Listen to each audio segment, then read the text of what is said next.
Order. The question is that the grievance has been noted. I call the member for Throsby.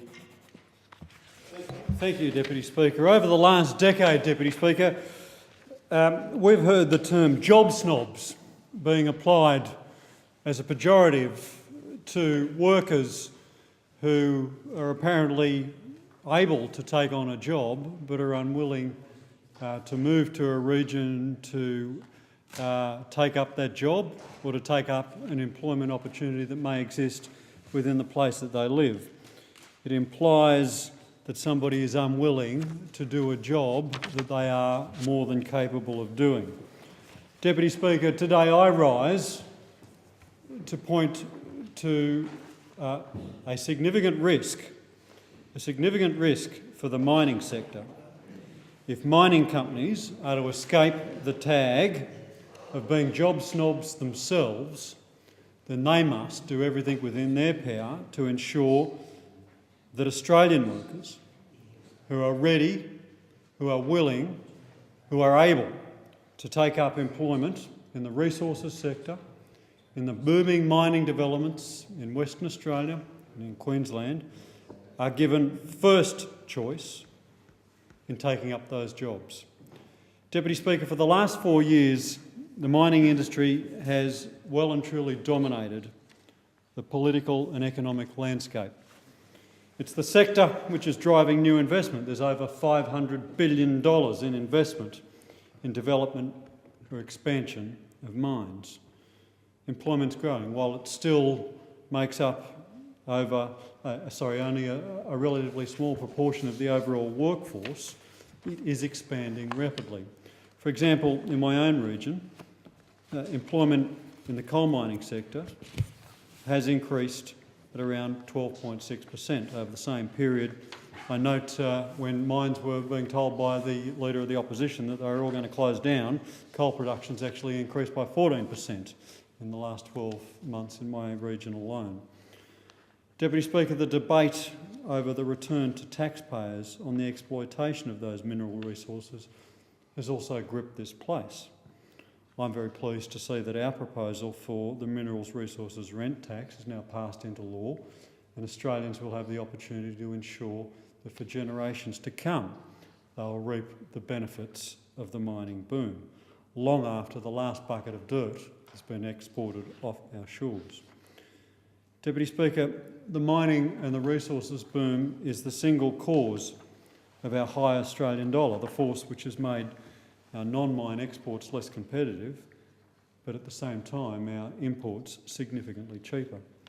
And we're seeing a massive structural shift in our economy, in opportunities which exist in the north and the west, a long way away from where the population and the infrastructure exists in the south and the east.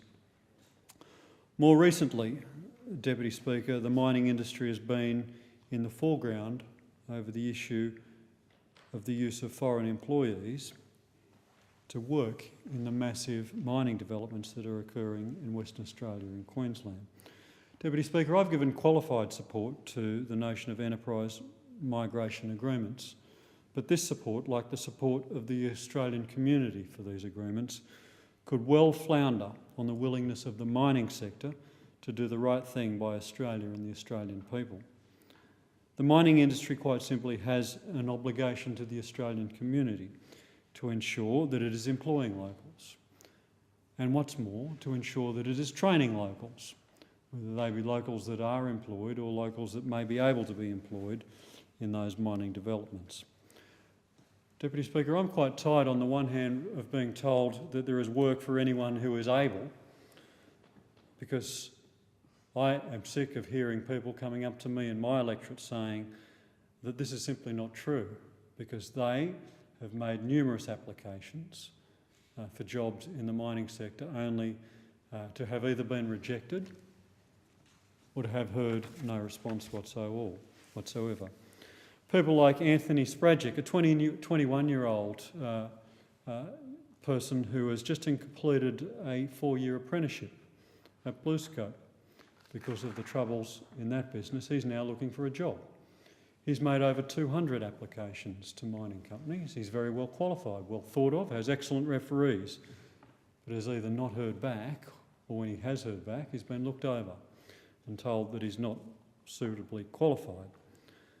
A further example of John Woolley, a resident from a citizen of mine from Albion Park, has over 20 years' experience in the building and construction industry at a supervisor level and a tradie level. He's a carpenter by trade. He's lost count of the number of jobs that he's applied for and the number of times that he's been looked over and told that he's not suitable for the jobs that are on offer as well. Time after time after time, Deputy Speaker, we are meeting constituents in our electorates who have said they've applied, that they are ready, that they are willing, that they are able to make the personal sacrifice and the great journeys to either transfer themselves to the west or the north, or to engage in fly-in, fly-out work at a great cost to themselves and their family quite often. But they are not being picked up by the mining companies. So in response to that, Deputy Speaker, I've written to the heads of the Roy Hill company, to the heads of BHP, to Rio Tinto, to Fortescue, to Thiess and all the other major mining companies. And I've said, before you come to government and asked for our agreement to another enterprise migration agreement, I suggest you come to my electorate. I suggest you come to the Illawarra and I'll help you set up a hiring hall. We can tour the supermarkets and the suburbs of my electorate, because I know that there will be literally hundreds of men and women who have both the skills, the willingness and the ability to take up jobs in these far-flung places. It's not that I want to see these people leave the electorate, Deputy Speaker, far from the case. I'd rather that they stay there and made their livelihoods and their lives in my electorate. But what I do say is this, that if I have people who are out of work or are looking for work in my electorate and they're keen to have a go to try their luck in one of these far-flung places to do the work that is necessary, and they're willing to have a go and they've got the skills, they're ready, willing and able, then I should be doing everything in my power to give these people a go. And the mining companies, the proponents of these enormous developments, should be giving them a go themselves. And if the only thing that is standing between these workers and a job on these sites is a site-specific licence or ticket, then the mining companies themselves should be assisting the workers to obtain that training and to obtain that licence so they can take up that employment. At a small cost of several $1,000s, a couple of $1,000, a small cost to the mining company, but it can make the world of difference to these people who are currently out of work and looking for work. Deputy Speaker, there are things that the government is doing, and I congratulate the efforts of the Minister and the Prime Minister, who have been responsible for setting up 2 weeks ago the Jobs Board. Only been in place for about 14 days now, but has had well in excess of 60,000 people have visited the site. Over 2,000 people have registered with the site seeking employment. At the moment, only 250 jobs are directly registered with the Jobs Board. Another 1,700 are available by indirect links, but it is a good start and a good sign.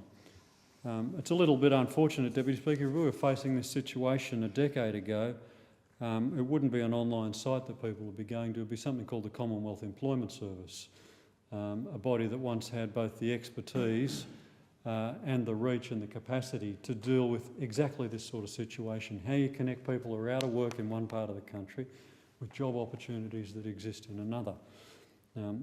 In the face of a commitment not to do so, the Howard government closed down the Commonwealth Employment Service, to its shame and to the great detriment of the many thousands of Australians who are both employers and employees who rely on these sorts of services to either get jobs or to fill vacancies. In lieu of that, the Jobs Board is filling a gap. And I encourage Australians, including people in my electorate, if they're after a go for a job in the mining sector, that they should apply for it. There are things that we can be doing in our local electorates. For fly-in, fly-out workers, I'm encouraging the local council, which owns a regional airport in my electorate, to ensure it does everything that is within its power to ensure that the airport and the infrastructure in the airport is available, and we can attract airlines to be ferrying workers to Queensland and to Western Australia to make available these job opportunities. But the point and the key point here, Deputy Speaker, is this: where you have workers that are ready, willing and able, a government that is willing to facilitate, it is incumbent upon the companies themselves not to be job snobs and to provide opportunities and employment for Australians, for these great opportunities available.